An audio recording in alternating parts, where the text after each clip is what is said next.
নমস্কাৰ বন্ধু বান্ধৱীসকল, মোৰ চেনেল দীপজ্যোতিলৈ আপোনালোক সকলোকে স্বাগতম জনাইছোঁ। বন্ধু বান্ধৱীসকল, 9 আগষ্টত গ্ৰহৰ স্থান পৰিৱৰ্তন হৈছে। এতিয়া 11 আগষ্টত শুক্ৰ কন্যা ৰাশিলৈ যাব। জ্যোতিষশাস্ত্ৰত শুক্ৰ এটা শুভ গ্ৰহ বুলি কোৱা হয়। ই জাতকক অতি সুখ সুবিধাৰ, সুখ ভোগ বিলাস, কলা প্ৰতিভা, সৌন্দৰ্য, ৰোমাঞ্চ, কাম বাসনাক ৰিপ্ৰেজেণ্ট কৰে। শুক্ৰ গ্ৰহ ভাল হৈ থাকিলে ব্যক্তিৰ জীৱনত দাম্পত্য প্ৰেম প্ৰসংগ সুন্দৰ হয়। 11 আগষ্টত শুক্ৰ কন্যা ৰাশিলৈ যাব। কন্যা ৰাশি শুক্ৰৰ নিজ ৰাশি বুলি কোৱা হয়। এই সময়ত শুক্ৰ নিজৰ উত্তম স্থিতিত নহ'ব। এইকাৰণে এই গ্ৰহৰ স্থান পৰিৱৰ্তনত জাতক জাতিকাৰ ওপৰত কি প্ৰভাৱ পৰিব তাৰ ওপৰতে আজি মোৰ ভিডিঅ'। বন্ধু বান্ধৱীসকল, ভিডিঅ'টোত যোৱাৰ আগতে মোৰ চেনেলত যেতিয়া আপোনালোকে নতুনকৈ আহিছে তেতিয়া প্লিজ চেনেলটো ছাবস্ক্ৰাইব কৰি দিব আৰু ওচৰতে থকা বেল আইকনটো প্ৰেছ কৰি দিব। আৰু যদি ভিডিঅ'বোৰ ভাল লাগে লাইক শ্বেয়াৰ কমেণ্ট কৰিব। এতিয়া আহক ভিডিঅ'টোৰ মাজতে। প্ৰথমে হ'ব মেঘ ৰাশি।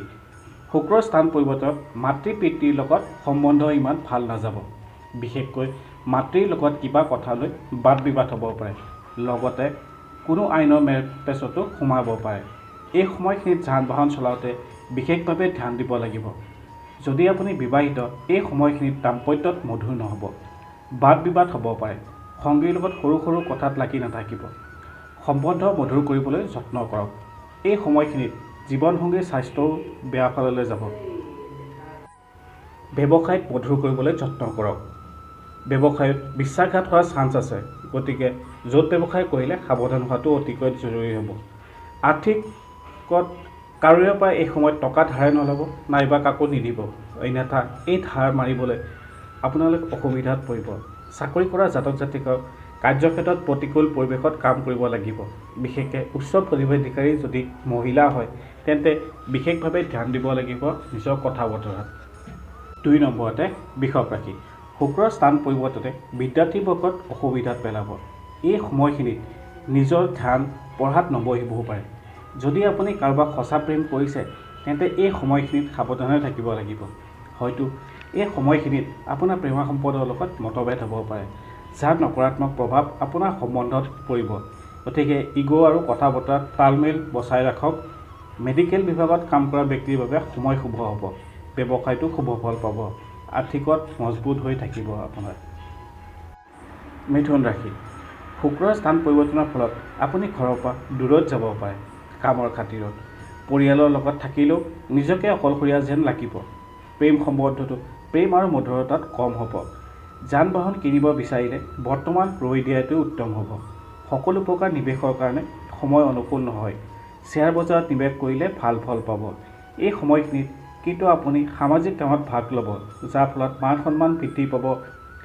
হস্পিটেলি উদ্যোগ, কেটাৰিং ব্যৱসায় কৰিছে তেন্তে ভাল ফল পাব। কৰ্কট ৰাশি। শুক্ৰ গ্ৰহৰ স্থান পৰিৱৰ্তনে আপোনালোকৰ জীৱনত মানসিক দুশ্চিন্তাত পেলাব পাৰে।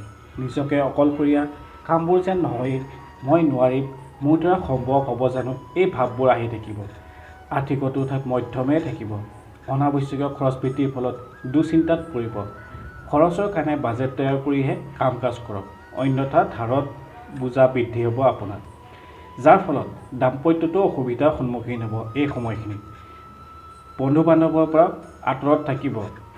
মাতৃৰ লগত সম্বন্ধ ভাল নহ'ব। কাৰ্যক্ষেত্ৰত অনুকূল প্ৰভাৱ থাকিব, কাৰণ প্ৰথমৰ পৰা আপোনাৰ কাম কাজবোৰ ভালদৰে জানি বুজিহে কাম কাজ কৰিব লাগিব। ব্যৱসায় পৰিৱেশ ভাল নহয়। ব্যৱসায়ত অত্যাধিক পৰিশ্ৰম কৰিব লাগিব। বিদ্যাৰ্থীয়ে মন লগাব লাগিব এই সময়খিনিত। সিংহ ৰাশি। শুক্ৰৰ স্থান পৰিৱৰ্তনৰ ফলত কাৰ্যক্ষেত্ৰত অসুবিধাৰ সন্মুখীন হ'ব। বিশেষকৈ আপোনাৰ বছ যদি মহিলা হয় তেন্তে অপমান পোৱাৰো যোগ আছে। গতিকে কথা বতৰাত মধুৰতা, ইগ' কণ্ট্ৰল ৰখা অতিকৈ দৰকাৰ হ'ব। ব্যৱসায় কৰা ব্যক্তি সকলোৰে প্ৰতিষ্ঠা বনাবলৈ মানসিকভাৱে সবল হ'ব লাগিব। আৰ্থিকত মধ্যম, কিন্তু খৰচ বৃদ্ধিৰ যুগ। এই সময়ত ব্যৱসায়ত ইনভেষ্ট নকৰাই ভাল। এই স্থান পৰিৱৰ্তনত স্বভাৱত আপোনাৰ বিনম্ৰ বনাওক।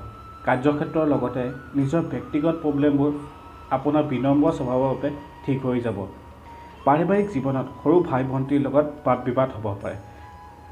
কুল মিলাই এই শুক্ৰ গ্ৰহৰ স্থান পৰিৱৰ্তনত আপুনি ব্যৱহাৰ ঠিক কৰি ৰাখিব লাগিব। কন্যা ৰাশি। শুক্ৰৰ স্থান পৰিৱৰ্তনত আপোনাৰ স্বভাৱত সতৰ্ক হৈ থাকিব। নিজৰ লগতে পৰিয়ালৰ সদস্যৰ মাজত ভৌতিক সুখৰ কাৰণে টকা খৰচ কৰিব। পাৰিবাৰিক জীৱনত শুক্ৰৰ স্থান পৰিৱৰ্তনৰ ফলত পিতৃৰ লগত বাদ বিবাদ হ'ব পাৰে। এই সময়খিনিত আত্মবিশ্বাস নিজৰ ওপৰত হেৰাই যাব। এই সময়খিনিত আৰ্থিকত মধ্যম হ'ব।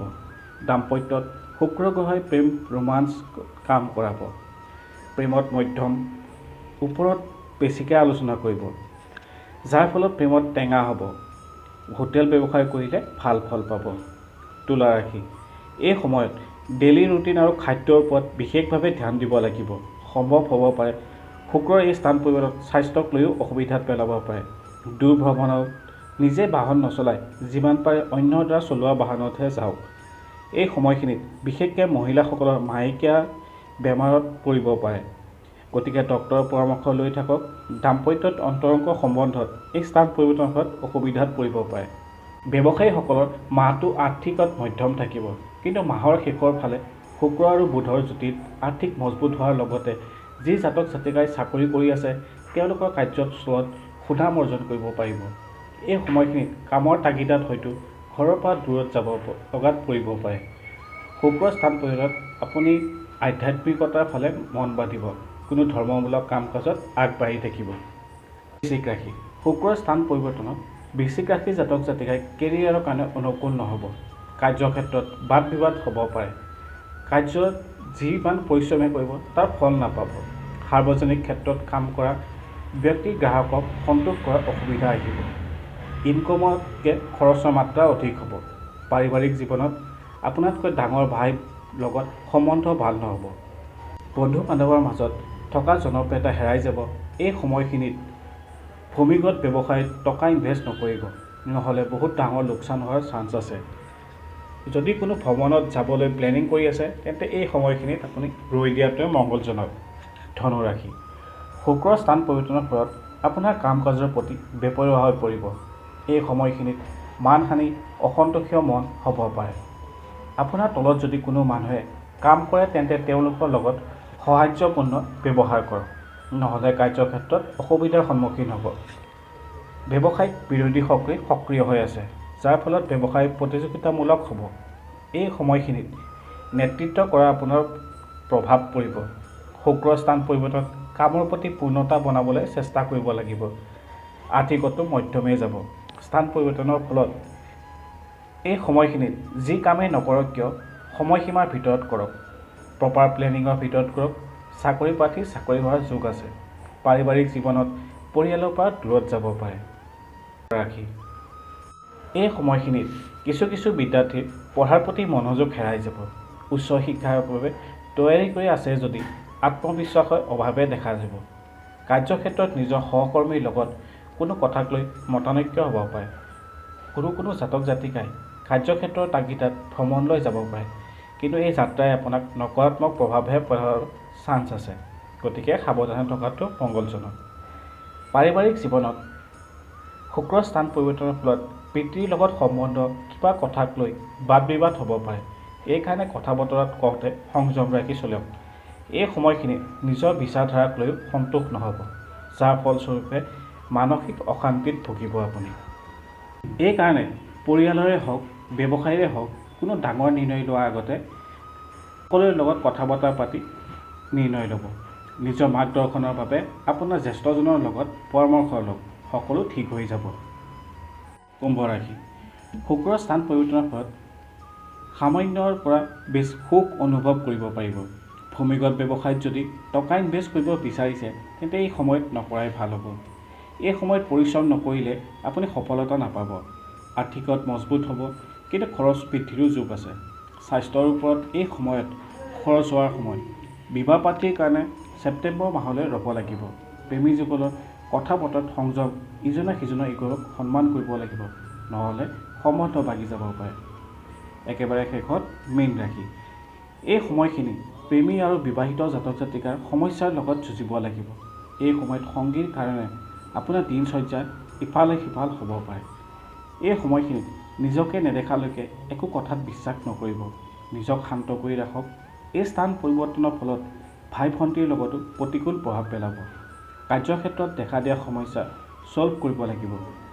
স্বভাৱত চতুৰতা আহিব। যাৰ ফলত বিপদ যেতিয়া আহে চম্ভালি ল'ব পাৰিব। য'ত ব্যৱসায় কৰা ব্যক্তিয়ে পাৰ্টনাৰৰ লগত সাৱধানতাৰে কাম কৰিব লাগিব, নহ'লে ব্যৱসায়ত লোকচান হ'ব।